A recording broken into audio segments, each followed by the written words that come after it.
ಅಯ್ಯೋ, ಇಷ್ಟೊಂದೆಲ್ಲ ಅಡ್ವಾಂಟೇಜ್ ಇದೆಯಾ ಸುಬ್ಲಕ್ಷ್ಮಿ? ನಮ್ಗೆ ಗೊತ್ತೇ ಇರ್ಲಿಲ್ಲ. ಅಂತ ವಿಷಯ ಎಲ್ಲ ನಿಮ್ಗಳಿಗೆ ಗೊತ್ತಿರಲ್ಲ ಅಂತ ನಮಗ್ ಚೆನ್ನಾಗ್ ಗೊತ್ತು. ಕಡೆ ಪಕ್ಷ ಇಂಥ ವಿಷಯಗಳಾದ್ರೂ ಸರಿಯಾಗಿ ತಿಳ್ಕೊಳ್ಳಿ ಅಂತ ಹೇಳ್ತಿರೋದು. ಅಷ್ಟ್ ಮಾತ್ರ ಅಲ್ಲ ಆಂಟಿ, ಎಲ್ಲಾ ಹಬ್ಬದ ಆಚರಣೆಗೂ ಒಂದ್ ಕಾರಣ ಅಂತ ಇದ್ದೇ ಇರ್ತದೆ. ಈಗ ಜನವರಿ 1ಕ್ಕೆ ಅದೇನೋ ದೊಡ್ಡ ಹಬ್ಬ ಅನ್ನಂಗೆ ಕುಡ್ದು ತಿಂದು ಕೂಗಾಡಿ ಆಚರಣೆ ಮಾಡ್ತಾರೆ.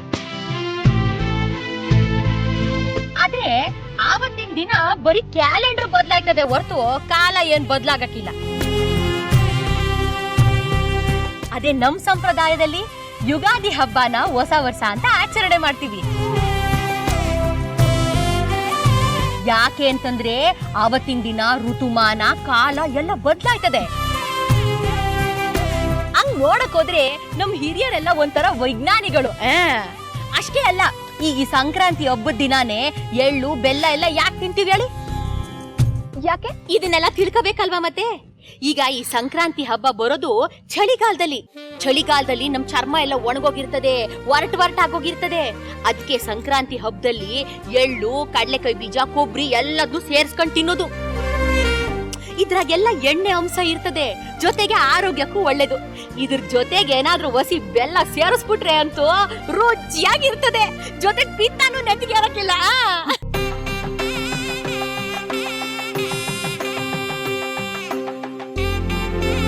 ಸುಬ್ಬಕ್ಕ, ಇಂಥ ವಿಷಯ ಎಷ್ಟೋ ಜನಕ್ಕೆ ಗೊತ್ತೇ ಇರಲ್ಲ.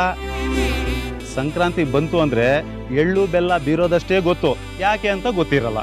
ಗೋಪಾಲಣ್ಣ, ನಾವು ಆಚರಿಸೋ ಪ್ರತಿಯೊಂದು ಹಬ್ಬದ ಹಿಂದೆನೂ ಒಂದು ಕಾರಣ ಇದ್ದೇ ಇರ್ತದೆ. ಹಬ್ಬ ಆಚರಿಸೋದೇ ಉಂಟಂತೆ, ಅದ್ ಯಾಕೆ ಅಂತ ತಿಳ್ಕೊಂಡು ಆಚರಿಸಿದ್ರೆ ಇನ್ನೂ ಸಂತೋಷ ಆಯ್ತದಲ್ವಾ?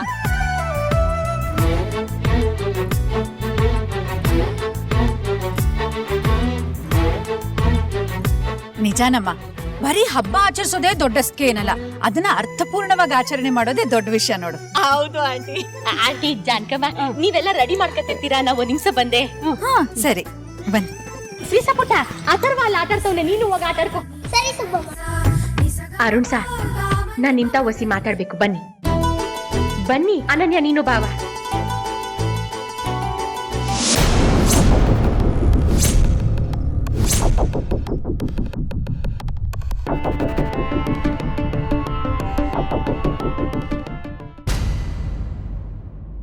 ಈಗ ಹೇಳಿ ಸಾ, ಏನಾಯ್ತು? ನಾನು ಬಂದಾಗಿಂದ ನೋಡ್ತಾನೆ ಇವ್ನಿ, ಹಬ್ಬದ ದಿನ ಖುಷಿಯಾಗಿರ್ಬೇಕಲ್ವಾ? ಯಾಕೆ ನೀವಿಬ್ರು ಇಷ್ಟು ಮಂಕಾಗಿದ್ದೀರಾ? ಸುಬ್ಲಕ್ಷ್ಮಿ ಅವರೇ, ಆ ಥರದ್ದೆಲ್ಲ ಏನೂ ಇಲ್ಲ. ನಾವು ಖುಷಿಯಾಗಿದ್ದೀವಿ. ಬನ್ನಿ ಹಬ್ಬ ಸೆಲೆಬ್ರೇಟ್ ಮಾಡೋಣ, ಲೇಟ್ ಆಗುತ್ತೆ. ಇಲ್ಲ ಅರುಣ್ ಸರ್, ಮುಖದ ಮೇಲಿನ ನಗು, ಮನಸ್ನಾಗಿನ ಸಂತೋಷಕ್ಕಿಂತ ಇನ್ಯಾವ ದೊಡ್ಡ ಹಬ್ಬನೂ ಇಲ್ಲ.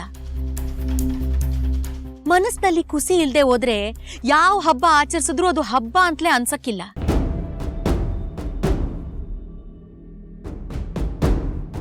ಅನನ್ಯ, ನೀನಾದ್ರೂ ಹೇಳವ, ಏನಾಯ್ತು? ಸುಬ್ಲಕ್ಷ್ಮಿ, ನಾನು ನಿನ್ನ ಹತ್ರ ಸಾರಿ ಕೇಳಬೇಕು. ಸಾರಿನೇ? ಯಾಕವ? ಅದು ನೆನ್ನೆ ನಾವು ಯೂಟ್ಯೂಬ್ ಚಾನಲ್ ಲಾಂಚ್ ಮಾಡಿದ್ವಲ್ಲ, ಅದ್ರಲ್ಲಿ ವಿಡಿಯೋ ಕೂಡ ಅಪ್ಲೋಡ್ ಮಾಡಿದ್ವಿ. ಆದರೆ ಅದಕ್ಕೆ ನಾವು ಅಂದ್ಕೊಂಡಷ್ಟು ವ್ಯೂಸು ಲೈಕ್ಸು ಬಂದೇ ಇಲ್ಲ ಸುಬ್ಬಿ. ಆ ವಿಡಿಯೋ ತುಂಬ ವೈರಲ್ ಆಗುತ್ತೆ ಅಂದ್ಕೊಂಡಿದ್ದೆ. ಅದೇ ಕಾನ್ಫಿಡೆನ್ಸಲ್ಲಿ ನೀನು ಸೆಲೆಬ್ರಿಟಿ ಕೂಡ ಆಗ್ತೀಯಾ, ಅದರಿಂದ ನಿಂಗೆ ತುಂಬ ಇನ್ಕಮ್ ಬರುತ್ತೆ ಅಂತೆಲ್ಲ ಹೇಳಿಬಿಟ್ಟೆ. ಏನೇನೋ ಮ್ಯಾಜಿಕ್ ಆಗುತ್ತೆ ಅಂದ್ಕೊಂಡಿದ್ದೆ ಸುಬ್ಲಕ್ಷ್ಮಿ ಅವರೇ. ಅನ್ಫಾರ್ಚುನೇಟ್ಲಿ ಅದು ಯಾವುದೂ ಆಗಲಿಲ್ಲ.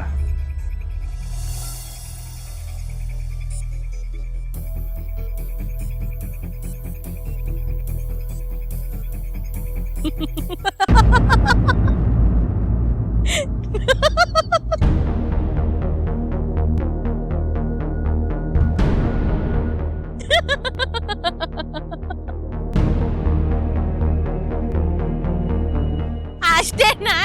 ನೀವಿಬ್ರು ಮಂಕಾಗಿದ್ದು ನೋಡಿದ್ರೆ ಯಾವ್ದೋ ತಲೆ ಹೋಗೋ ವಿಷಯ ಅನ್ಕೊಂಡಿದ್ದೆ. ಅಷ್ಟಕ್ಕೂ ಈ ವಿಡಿಯೋ ಬಗ್ಗೆ ಆಸೆ ಇಟ್ಕೊಂಡವ್ರು ಯಾರು? ನಾನೇನಾದ್ರೂ ಅದರಿಂದ ಫೇಮಸ್ ಆಗ್ಬೇಕು ಅಂತ ಕನ್ಸ್ಕೊಂಡಿದ್ದ?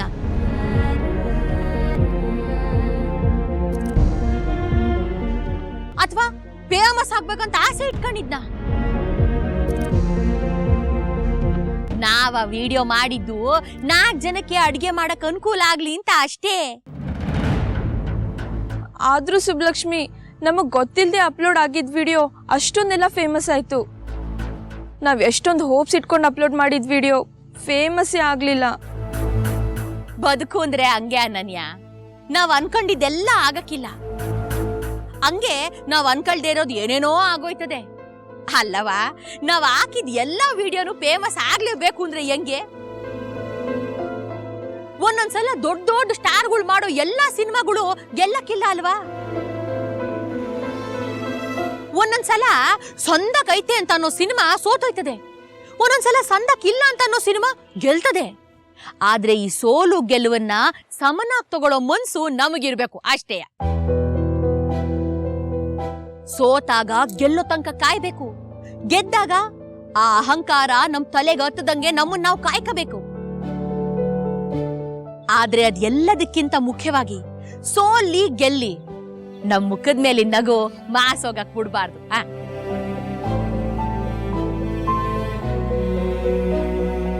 ನಾವು ನಿಜವಾಗ್ಲೂ ಸೋಲೋದು ಈ ನಗು ನಮ್ಮನ್ ಬಿಟ್ಟೋದಾಗ. ಈಗ ನಾವೇನ್ ಸೋತಿಲ್ಲವಾ, ಗೆಲುವು ನೋಡಕ್ಕೆ ಮೊದಲನೇ ಮೆಟ್ಲನ್ನ ಹತ್ತಿದೀವ ಅಷ್ಟೇಯ. ಇನ್ ಮುಂದಕ್ಕೆ ನಾವು ಸೋಲ್ಬಾರ್ದು ಅಂದ್ರೆ ಇವಾಗ ನಗ್ನಗ್ತಾ ಇರ್ಬೇಕು.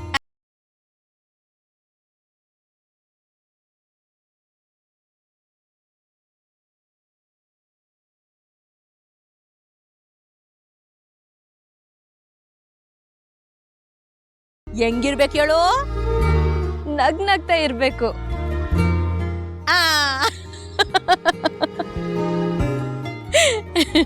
ಗ್ರೇಟ್ ಸುಬ್ಲಕ್ಷ್ಮಿ ಅವರೇ, ಜೀವನದಲ್ಲಿ ನಾವು ಎಷ್ಟೇ ಏಳು ಬೀಳುಗಳನ್ನ ಕಂಡಿದ್ರು ನಮಗೆ ಗೊತ್ತಿಲ್ಲದೆ ನಾವು ಕುಗ್ಗಿ ಕೂತ್ಬಿಡ್ತಿದ್ವಿ. ನೀವು ಹೇಳಿದ ನಿಜ, ನಮ್ಮಲ್ಲಿ ಸೋಲು ಅನ್ನೋದು ನಮ್ಮ ಮುಖದಲ್ಲಿ ನಗು ಅನ್ನೋದು ಮಾಸೋದಾಗ ಮಾತ್ರ. ಬನ್ನಿ ನಗ್ನಗ್ತಾ ಹಬ್ಬನ ಸೆಲೆಬ್ರೇಟ್ ಮಾಡೋಣ. ಬನ್ನಿ ಬನ್ನಿ.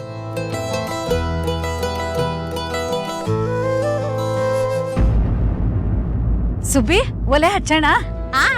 ಪೂಜೆ ಮಾಡಿದ್ರೆ ಇನ್ನು ಅಡ್ಗೆ ಶುರು ಮಾಡೋದೇ. ಬಾ.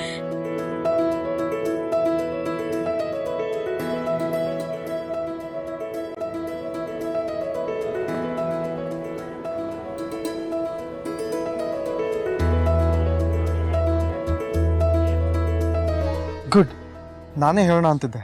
ನೋಡಿದ್ರಾ, ನೀವ್ ಹೇಳ್ಬೇಕು ಅನ್ಕೊಂಡಿದ್ದು ನನ್ಗೆ ಹೇಗ್ ಕೇಳಿಸ್ತು ಅಂತ.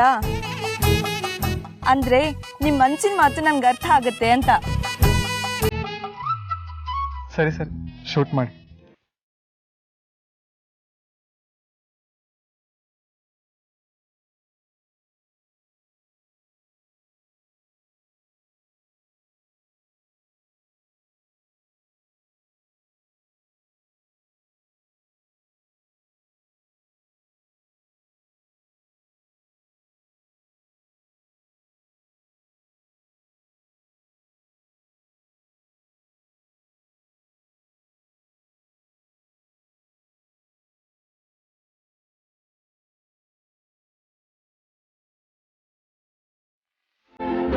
ಶುರು ಮಾಡೋಣ.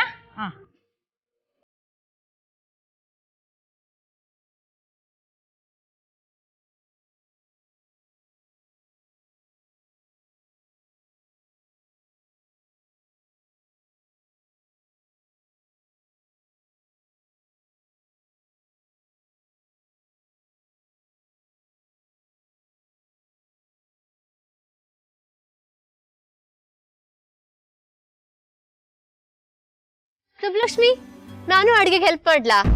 ಇದು ಹಬ್ಬದ ಅಡ್ಗೆ, ಹುಳಿ ಇಂಡೋರ್ ಬೇಕಾಗಿಲ್ಲ. Well said Jankamma.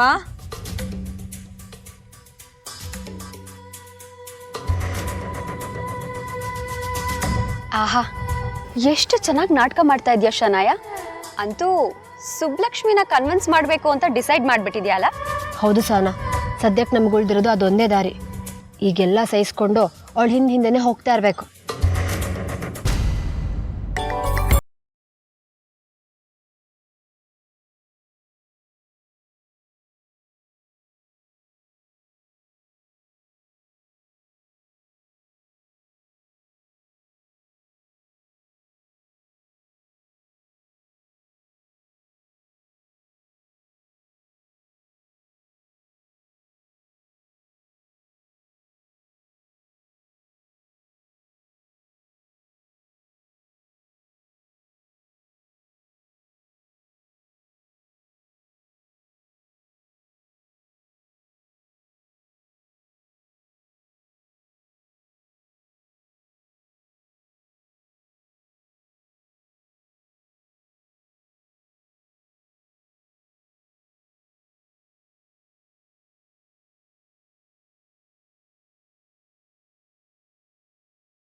ಗ್ಯಾರಿ, ನಿನ್ಗೇನು ತಲೆ ಕೆಟ್ಟಿದ್ಯಾ? ಮೊದಲೇ ಅಪಾರ್ಟ್ಮೆಂಟಲ್ಲಿ ನಮ್ಮ ರೆಪ್ಯುಟೇಷನ್ ಸರಿ ಇಲ್ಲ. ಗೋಪಾಲಣ್ಣ ಸಾ ಥ್ಯಾಂಕ್ ಯು. ಸೀಸಾ ಪುಟ್ಟ. Thank you. ಆಂಟಿ ಈಗ ನೀನೇನಾದ್ರೂ ಸುಬ್ಬಿ ಮೇಲೆ ಕೂಗಾಡಿದ್ರೆ ಇರೋ ಬರೋ ರೆಪ್ಯುಟೇಷನ್ ಹಾಳಾಗತ್ತೆ. ಅಂಡ್ ಅಷ್ಟು ಮಾತ್ರ ಅಲ್ಲ, ಈಗ ನಾವು ಸುಬ್ಬಿ ಜೊತೆ ಚೆನ್ನಾಗಿದ್ದು ಅವಳಿಂದ ಹೆಲ್ಪ್ ತಗೋಬೇಕು. ಅದನ್ ಬಿಟ್ಟು ಅವಳ ಹತ್ರ ಜಗಳ ಮಾಡ್ಕೊಂಡು ನಿಂತ್ಕೊಳ್ಳೋದಲ್ಲ. ಅರ್ಥ ಮಾಡ್ಕೊ, ಈಗ ನಾವು ಅವಳನ್ನ ಕನ್ವಿನ್ಸ್ ಮಾಡಿದ್ರೇನೆ ನಾವು ಬಚಾವಾಗೋದು. You are right Shanaya. ಆದರೂ ಸುಬ್ಲಕ್ಷ್ಮಿರೇ, ನಿಜ ಹೇಳಿ, ಆ ತಾಯಿ ಅನ್ನಪೂರ್ಣೇಶ್ವರಿ ದೇವಿ ಏನಾದ್ರು ತಮ್ಮ ಕೈಯಲ್ಲಿ ಸೌಟ್ ಕೊಟ್ಟು ಹೋಗಿದ್ರ?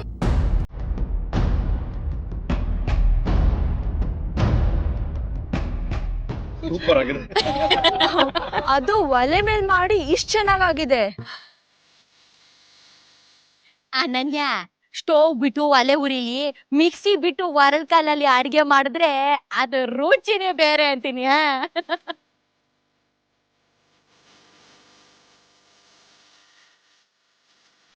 ವಾವ್, ಅದಕ್ಕೆ ಹಳ್ಳಿ ರುಚಿ ಅಷ್ಟು ಚೆನ್ನಾಗಿರುತ್ತೆ. ಹಳ್ಳಿ ಹುಡುಗಿನೂ ಚಂದ, ಹಳ್ಳಿ ರುಚಿನೂ ಚಂದ. ಅಯ್ಯೋ,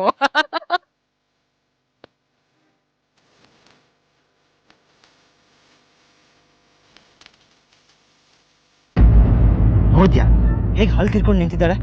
ಗ್ಯಾರಿ, ನಿನಗೂ ಹಲ್ಲಿದೆ ತಾನೆ? ಯಾರು ಹಲ್ ಕಿರಿಬೇಡ ಅಂದಿದ್ದು?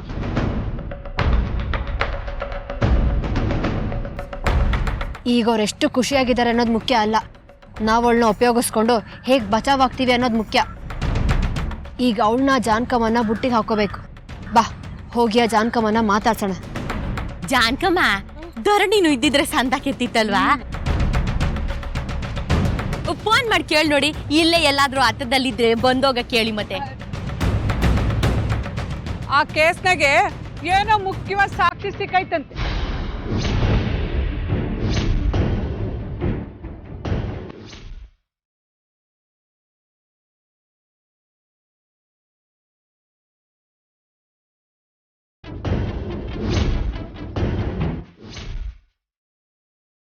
ಹಂಗಾಗವಳೋಸಿ ಬ್ಯುಸಿಯಾಗವಳೆ, ಇಲ್ಲ ಅಂದ್ರೆ ಕರಿತಾ ಇದ್ದೆ.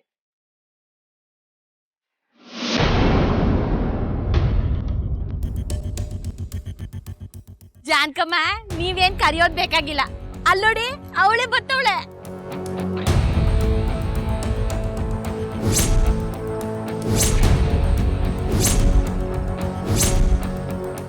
ಬಾ ಬಾ ಬಾ.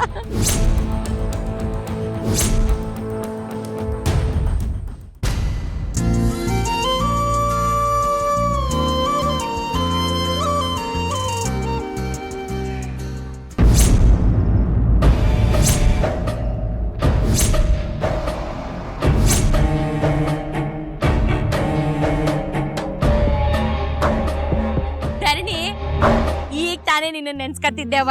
ಒಳ್ಳೇದಾಯ್ತು ನೋಡು ನೀ ಬಂದಿದ್ದು. ಪೊಂಗಲ್ ಮಾಡಿ ನೀ ಕೊಡ್ತೀನಿರೋ. ಇಲ್ಲ ಸುಬ್ಬಕ್ಕ, ನಾನಿಲ್ಲಿಗೆ ಗೆಸ್ಟ್ ಆಗಿ ಬಂದಿಲ್ಲ.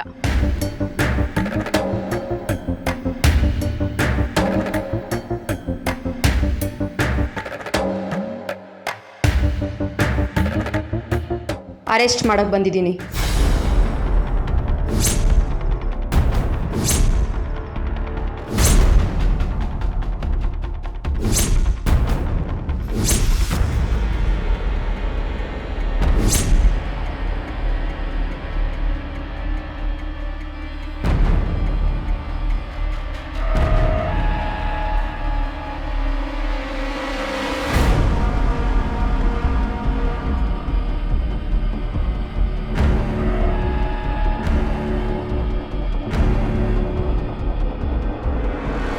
ಶನಯ, Gurumurthy, you are under arrest.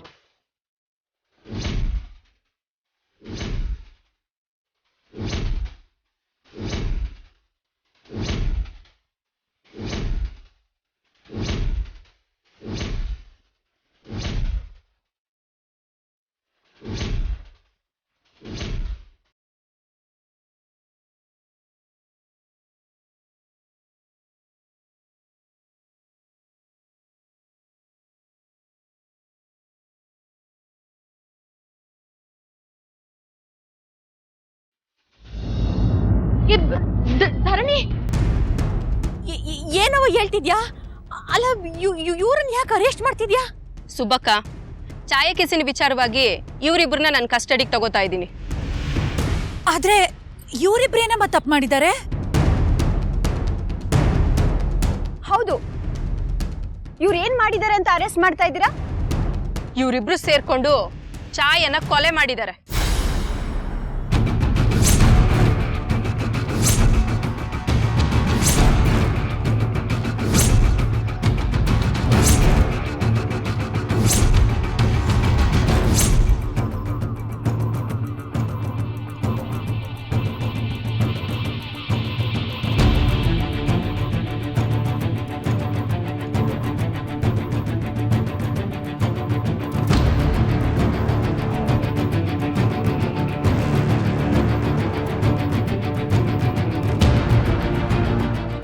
ಏನ್ ಹೇಳ್ತಿದ್ಯಾ ಧರಣಿ? ಛಾಯಾ ಸತ್ತೋಗಿದ್ದಾಳ? ಅಷ್ಟೇ ಅಲ್ಲ, ಇವರಿಬ್ರು ಅವಳನ್ನ ಕೊಂದು ಅವಳ ಬಾಡಿನ ನದಿಗೆಸ್ತಿದ್ದಾರೆ. ನೋ, ನಾವು ಛಾಯಾ ಬಾಡಿ ನದಿಗೆ ಎಸ್ತಿಲ್ಲ. ಹೌದು, ನಾವು ನದಿಗೆ ಎಸ್ತೇ ಇಲ್ಲ. ಅವತ್ತು ಅವಳ ಬಾಡಿ ಮಿಸ್ ಆಗೋಯ್ತು, ಅದಾದ್ಮೇಲೆ ಸಿಗ್ಲೇ ಇಲ್ಲ.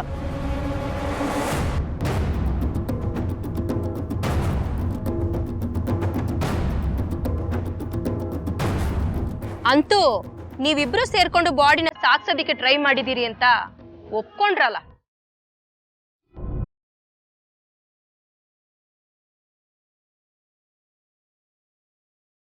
ಅವಳು ಸತ್ತಿದ್ ನಿಜ, ಆದ್ರೆ ಬಾಡಿ ಏನಾಯ್ತು ಅಂತ ನಿಜವಾಗ್ಲೂ ಗೊತ್ತಿಲ್ಲ.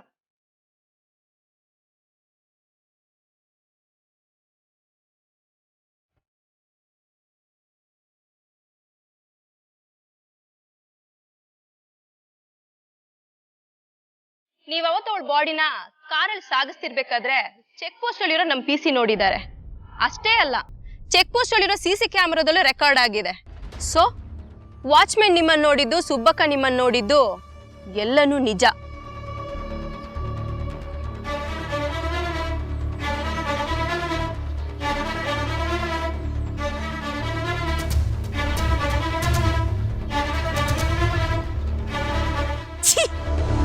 ಕಡೆಗೂ ಕೊಲೆ ಮಾಡೋಷ್ಟು ಕೀಳು ಮಟ್ಟ ಕೀಳಿದ್ಬಿಟ್ರ ನೀವು? ನೀವಿಬ್ರು ಮನಸ್ಸೇ ಅಲ್ಲ. ಆ ಹುಡುಗಿ ನಿಮಗೆ ಏನ್ ಅನ್ಯಾಯ ಮಾಡಿತ್ತು ಅಂತ ಅವಳನ್ನ ಕೊಂದ್ಬಿಟ್ರಿ.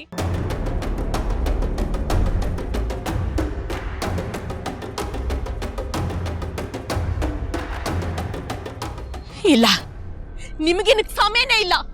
ಧರಣಿ, ಕರ್ಕೊ ಹೋಗವ ಇವ್ರನ್ನ.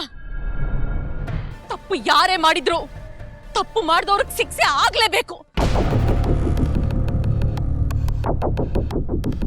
ಅದ್ರಾಗೂ ಒಂದು ಜೀವನೇ ತೆಗೆಯುವಂತ ತಪ್ಪು.